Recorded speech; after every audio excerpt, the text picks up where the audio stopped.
Kapalit ni MC at Lassie. Yan nga ang hiling ng ilang netizen ang sumabak sa hosting sa noontime show Night Showtime, ang celebrity duo na Shukla o sina Shuvi Etrata at Clarice de Guzman noong Biyernes sa bagong segment na Breaking News.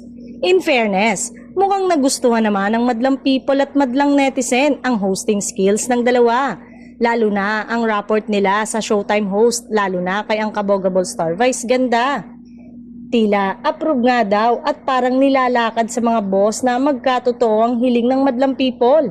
In fairness ay fair nga daw ito lalo pa at GMART si Shuvi. Hindi naman nabago si Clarissa at Showtime dahil hurado siya sa tawag ng tanghalan. Isa sa mga pangmalakasang segment ng Showtime pero first time niyang sumalang sa show bilang host na nagpapatawa na rin. First time naman ni Shuvi sa show bilang guest co-host pero naitawid naman niya at benta sa mga netizen ang mga hirit niya. Na-validate ito mula mismo kay Vice Ganda matapos niyang i-post sa kanyang social media platform na naging maayos ang sabak ng dalawa sa hosting. Panawagan ng mga netizen na sana raw ay maging mainstay host na ang dalawa. Ika nga kapag may nawala ay may papalit.